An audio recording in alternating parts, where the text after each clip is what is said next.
Hello, everyone. It's Kristen Jenson, and today we have a very special guest coming on. Her name is Laila Mickelwait, and she is going to be giving us all kinds of information that is really important for us to know as parents, grandparents, and anyone that's interested in the welfare and well-being of children. So I'm going to go ahead and invite her to join us.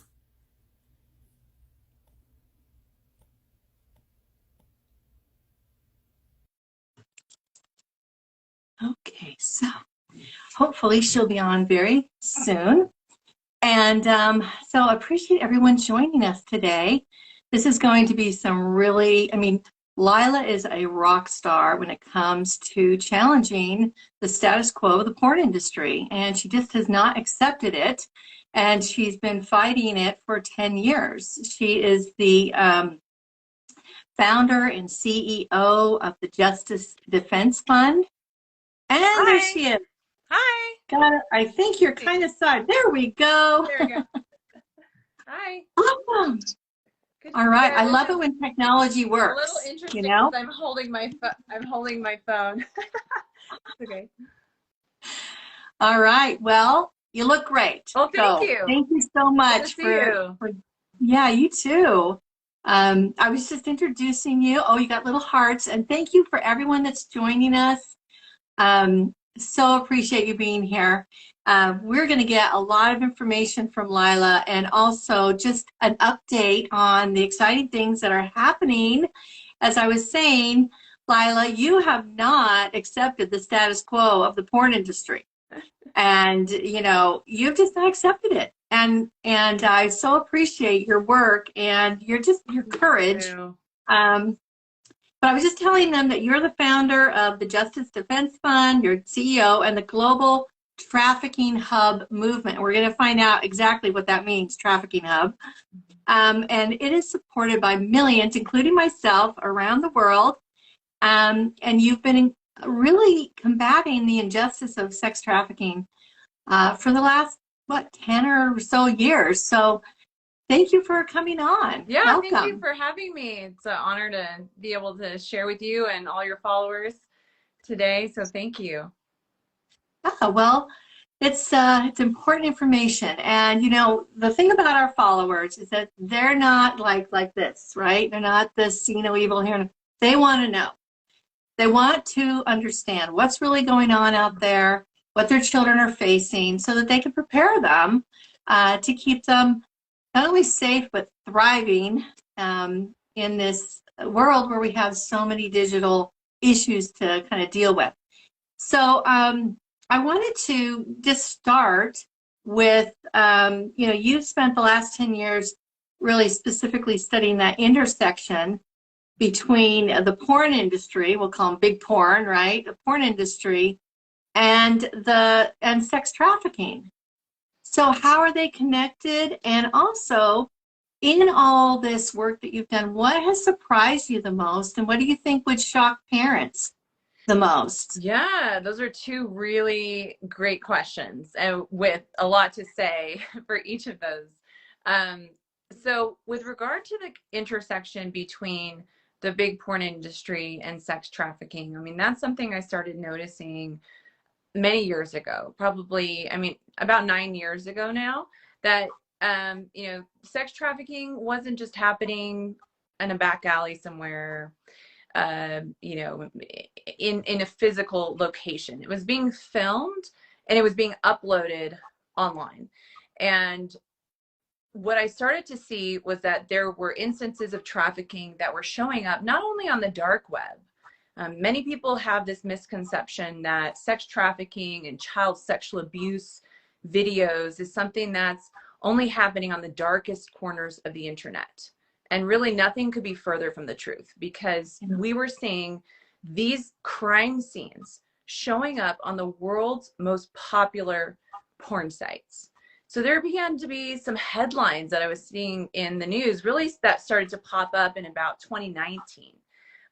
Of instances of of trafficking and child abuse that were showing up on video, Pornhub specifically. So in 2019, late 2019, the Sunday Times, they did an investigation into Pornhub, and they found dozens of illegal child sexual abuse videos and other non-consensual content within minutes. They even found children as young as 3 years old on Pornhub.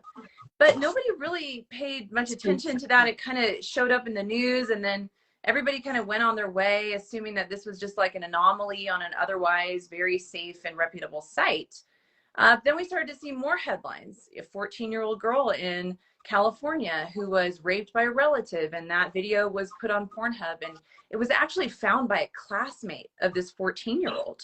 So a classmate is the one who saw, he recognized this girl from his class and notified the teachers, who notified the authorities, who actually ended up prosecuting this woman and putting her in jail for raping a relative. And then we saw a 15-year-old girl from Florida who was raped and abused on 58 videos on Pornhub. She had actually been missing for a year, this 15-year-old girl. And her mother was notified by a porn user who had recognized the girl and tipped off her mother that your child is on Pornhub and she was being raped in almost 60 videos on the site. And those videos were actually being sold for profit, and Pornhub was making 35% of the sale of this girl's abuse. So those kinds of examples started to pop up, and I started to wonder, how is this happening on this site? And I decided one night after, it was a late one night, and my baby had woken up colicking, crying, and I was thinking about all this stuff, and I said, well, why don't I test it? I'm going to see for myself. What is this upload process like? Like, what are they actually doing to vet these videos? And I wouldn't even have the courage to do that. I'm sad to say. I thought, well, honestly, I was like, well, I'm glad you did. Not thought of this before? I mean, it seems like the most obvious thing to do is, if you're wondering how they're vetting these videos, well, test the system. And so I just made an account. It took, and this is for mothers, parents, it was nothing to even create. You don't need an account to get on Pornhub. Anybody can get on Pornhub, 2 clicks, you're on Pornhub. The videos, there's dozens of thumbnails on the homepage that will autoplay as you kind of scroll down the page. So you don't actually need an account, but in order to upload, you do. So I created an account. It was so easy. All you needed was an email address to create an account. And then I went to upload, and I took a picture, like a video of like the room and the dark room and the computer and whatever. Anyway, uploaded it, and realized in that moment they were not checking ID to make sure that these were not 12-year-olds or 14-year-olds who were being abused in these videos. They were not checking any form of consent to make sure that these are not rape and trafficking victims. And so I started putting the dots together and realized that Pornhub was a crime scene. It was full, infested with videos of real sexual crime, and it's not alone. So all the major big porn sites that are free porn tube sites, and these are the YouTubes of porn. So if you can think about, that's how it is, user generated content, where anybody with an iPhone can go anywhere, in a hotel room, in the back of a car, anywhere, and upload, record a sex act and then upload it online with no process to make sure that that is not a child or is not a rape victim, or that that person has even agreed at all to have that video uploaded online. And that's how you get so much revenge porn and all of that kind of stuff. And so which will stay up there. I mean, it would be a parent's worst nightmare that their child was trafficked at all or sexually abused at all. But then to have that abuse uploaded, and then uploaded in a way that can be downloaded by anybody, and then kept, basically it's just floating around there forever. How can you ever retrieve it, Exactly. And that's what victims have called the uploading of their abuse or their non-consensual content on mainstream sites like Pornhub, Xvideos, Xhamster. They have called it the immortalization of their trauma. They say that that trauma, they can never escape it, because once it is uploaded, it's downloaded, and then it's out of control in this digital space. There's no way for many of these victims to get control of that content once it gets uploaded online. And then it's like this demented, game of whack-a-mole for these victims, where then they spend the rest of their life looking and searching for these videos so that they can frantically try to get them down, but then they just go back up again and again. And so many of these victims get so distraught over this that they become suicidal. It's very, very serious. I think some people say, oh, it's just, you know, it's just the internet, they're just pixels, it's just a video, it's just an image, and they don't realize the trauma that I don't even think us in this anti-trafficking and child protection space fully understand the level of trauma or the kind of trauma that a victim faces when their non-consensual, their rape or abuse is uploaded online and then becomes immortalized. And so I think that's really important for us to realize.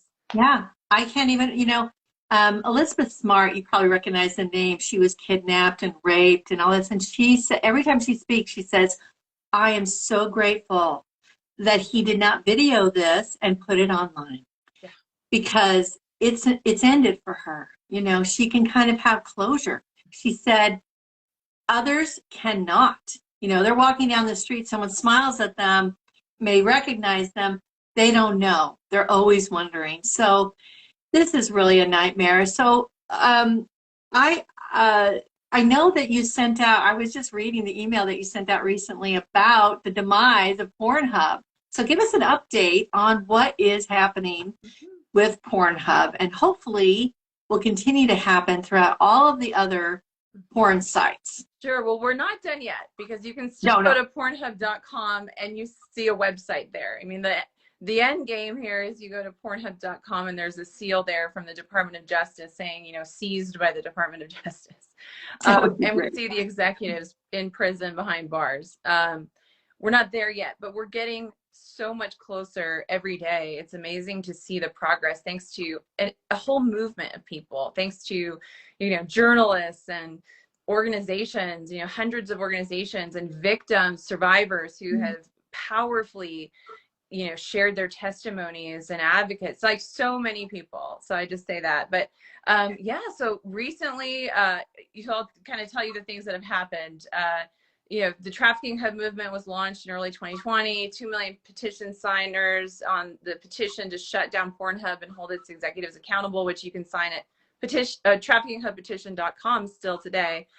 Hundreds, thousands of media articles were written exposing them, including this major piece in the New York Times called "The Children of Pornhub" that caused shockwaves around the world. Soon after that, Visa, MasterCard, and Discover cut ties with Pornhub, at least their front-facing content on Pornhub. I recently discovered that Visa, MasterCard, and Discover are still processing the ads for all of the videos that are the free videos on the site. They generate revenue through ads. And so they're unfortunately still processing ads, and we're trying to stop them from doing that. But anyway, they cut off Pornhub's you know, premium memberships, all the ability to sell content. You know, they were dropped by every major legitimate company that was advertising on their site. Their auditing firm dropped them, Roku, Comcast, Xfinity. I mean, they were just, they've become a global pariah over the last couple of years. They're facing major lawsuits, multiple, I think it's 4 or 5 class action lawsuits now on behalf of victims in the United States and Canada. Almost 200 victims are suing them in lawsuits with damages possibly you know, equaling billions of dollars in damages. And they've been under investigation for sex trafficking, organized crime, child pornography in Canada. And we're hoping that the same is happening in the United States. And so, yeah, they've been definitely held accountable in many ways. And then there was a New Yorker piece just a few weeks ago, actually, that was a major hit, you know, just again, exposing all of the same stuff that they've been doing for all these years. And shortly after that, the CEO and the COO resigned, and they immediately fired 30% of their entire staff in minutes on Zoom, on mute. And they are trying to sell the company. They are just, it's a hot mess of Pornhub is. So yeah. And, oh, and I forgot to say, they took down 80% of their content. So in December of 2020, they wiped out, in 24 hours, they wiped out 80% of the site. So they had over 13 million videos on the site at that moment. And then overnight, 80% of that was gone. They deleted, over 10 million videos. So that's the state of Pornhub. And Yeah. the great thing is we're seeing other sites responding. We put all this attention on Pornhub because it's owned by the parent company MindGeek. MindGeek has a monopoly on the global porn industry. They own 80% of all of the world's most popular porn sites and brands, including the most popular porn tube sites of the world. But their largest competitors can be counted on one hand. It's Xvideos, XNXX, XHamster, and a few others, and they're watching what's happening to Pornhub, and they're terrified. They've already voluntarily changed their upload system on XHamster to say that you have to verify age and consent to be uploading. Xvideos is making some drastic moves with the keywords they're allowing, all of that. So they're reacting, and so we're glad to see that too. Yeah, because the reason you call it trafficking hub, right, is because of all the trafficking that was being done, basically trafficking in these victims of sexual trafficking. And then, you make money when they're actually physically trafficked. And then you make way more money when you put up the videos, and it's passive income. Isn't that great? Isn't that what everybody wants, right? So, but passive income that destroys people and is at the expense of innocent people that didn't want this, never signed up for it. So let's just talk a little bit about what parents might be thinking at this point, and like, are they thinking, oh, well, not my kid, this isn't going to happen to me, I don't really have anything to do with it? Or can you speak to parents about some of the issues that they need to be aware of in relation to their own children, and what they might be surprised about, that you've learned? Yeah, so just to your point earlier, when we're talking about trafficking, I think it's important for everybody to understand that according to the definition of trafficking, sex trafficking, any minor used in a commercial sex act, regardless of whether you prove that there was force, fraud, or coercion, doesn't matter. If a minor was used in a commercial sex act, that is a victim of trafficking. Trafficking is a transactional crime. It's about making money. Every single video on these big porn sites is commercial. They are there to make money for MindGeek, for Pornhub, for the big porn companies primarily. So every instance of a minor on Pornhub or Xvideos or XHamster is by definition an instance of trafficking. So I think that's important for us to understand. But as far as parents go, I mean, I think you would be surprised that so much of the trauma and abuse that's being uploaded online, in many cases, is self-generated by minors. In this digital age where it's so common to have sexting going on, and minors even taking images and videos of themselves, and they don't understand the possibilities when that image gets out of their hands into somebody else's hands, and what can happen when that takes place. And I will give you an example of, there was a 15-year-old not long ago who, she was I think she was in high school by that point, a high school student, or might have been junior high. I'm not sure. 15 is either high school or junior high. But she, had videotaped, she had a boyfriend, and they videotaped themselves having sex, which is kind of a normal thing these days, to be videotaping, either sex acts or, just an individual videotaping themselves and sending it to a boyfriend or something like that. And the video actually was uploaded to Pornhub against her will. The boyfriend had shared it, and then that had gotten online. And not only did it get online on Pornhub, where there was a download button, but there was her name was actually in the title of the video, her high school name in the title of the video, and the location where she lived was also in the title of the video. So then it gets cached online, and it gets re-uploaded again and again. So if you were to Google that girl's name, you will find that video. And that can just have lifelong devastating consequences and she was suicidal. And, this happens all the time with self-generated content that gets out of their hands, and then it gets uploaded onto these sites, and it's just so traumatizing and devastating, and it could have lifelong consequences. So I would just say for parents, it's not just that there are victims of rape and, the traditional kind of trafficking that we imagine, but a lot of this abuse and trauma is self-generated, or it's videos of minors even who don't know that those videos will get uploaded online, that they agree to take. So we need to, yes, a few years back, I was asked to testify at a Washington State Senate hearing. And next to me was Mike Edwards, who is the head of the Internet Crimes Against Children. And he was talking about all of the, the child sexual assault material, CSAM. We call it child pornography, but it's really CSAM that is up there. And he told a story of an 8-year-old boy who raped a 4-year-old girl, videotaped it, and put it up online. Now, I have a feeling that kid was sextorted, was coached, whatever. But this has become normalized. So we need to have some really good conversations with our children from a young age, because they're objectifying themselves. They're being taught to objectify themselves by the culture at large, by pornography, and that this is the way that, and the dangers that go with that. Not only like getting videos put up on a porn site, which is horrific, but also what does that do to your soul, that you're just commodifying yourself in that way. You're objectifying yourself. I would also add, though, I agree that, parents, have a role to play in educating their children about the harms that this can cause if they engage in certain behaviors that are common today. But I also feel that it's unfair when we put the onus of responsibility solely on parents' shoulders, which is what these, what many governments and what many of these corporations want to do. When you say, hey, why are you allowing children to freely access these big porn sites in 2 clicks to get a sex education from watching a real rape, or, the exploitation of another child?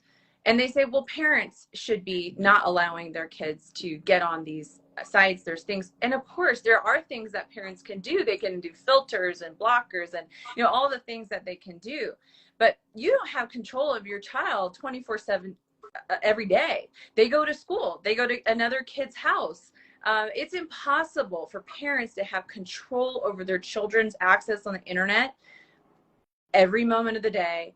Right. And I think that it doesn't take into consideration that many children don't have attentive parents that are available to them to be doing that for them. So many parents are busy putting food on the table for their kids. They don't have time to be monitoring their children's internet access all the time. Some children don't even have parents at all, right? And they're in the foster care system. So I think it's unfair to just put that on. We need these sites to be requiring, upon threat of shutdown, age and consent verification for those in the videos, but also age verification for those who are accessing that content, so we can avoid situations. Yeah, I absolutely agree. It has to be like a 2-pronged approach, right? Parents are going to want to do something, right, to help. And I'm seeing a few comments here, a few questions. One was about the LGBTQ kids. One is about, I just didn't catch it, sorry. But I wonder if I can go through. Oh, I can.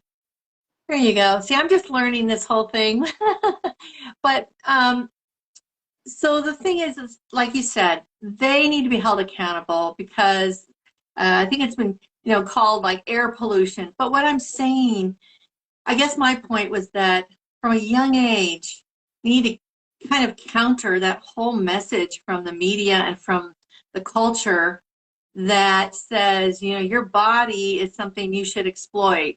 Your body is the most important part of you, and it, this whole self-objectification, I think it's just soul-crushing, really, because and there's been studies done that when kids, girls especially, focus completely on their looks and being attractive and, you know, all these things, they actually miss out on some really important developmental stages, and they miss out on like using their brain for other important things that they're learning. So I think it's a two-pronged approach. Parents want to be able to do, I say, you know, get in there and start talking to your kids from a young age, not only about pornography, but about its messages, and, you know, making sure your child understands the dangers that are there, and also just doesn't, you know, swallow whole the message that are coming through the media, is one thing. Well, I am so grateful for all of your work with fighting trafficking, fighting pornography on Pornhub and the trafficking there. So how can parents and others that are on this, how can they support the Trafficking Hub movement? Yeah, well, first, the easiest thing is you can sign the petition. We have, we're almost at 2.5 million signatures, and I'd love to see us get there. I'd love to see us get to 3 million signatures on the petition to shut down Pornhub and hold its executives accountable for aiding trafficking and exploitation. Yep. And Yep. so that's an easy thing you can do. You can go to traffickinghubpetition.com. And if you want to check out my social media, I'm always updating with updates on the fight against these big porn sites that are, you know, profiting from rape and child abuse and trafficking. Specifically Pornhub. I'm constantly updating about the fight against this company, and that is on my Twitter account and my Instagram and Facebook, so you can follow me there. You can also go to the Justice Defense Fund website, justicedefensefund.org, and you can check out the work that we're doing there. And yeah, I would love to hear from you. You can join our newsletter, and yeah, just stay updated. Definitely join her newsletter. She's always sending out great stuff. Well, we're doing this to address the World Against Trafficking in Persons Day, which is tomorrow. The 30th of July comes around every year, and we talk about this topic every July because we want people, you know, maybe your kid will never be affected directly, but we got to care about each other. We got to care about this world, because we got to make it a better place. And Laila, you have definitely been doing that. Oh, so thank you so much. Thank you for your work. I appreciate that so much, and likewise to you, and the work that you're doing through your organization. So appreciate you so much, and it was so great to have the chance to speak with you. All right. Well, everybody, go to traffickinghubpetition.com and sign up.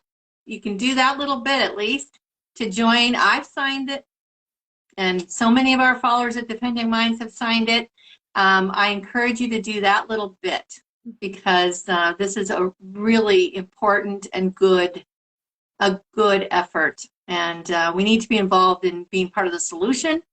So one easy way to do it. Thank you so much, Laila. Thank you. All right. Take care. Bye. We'll see you around. Bye-bye. Bye.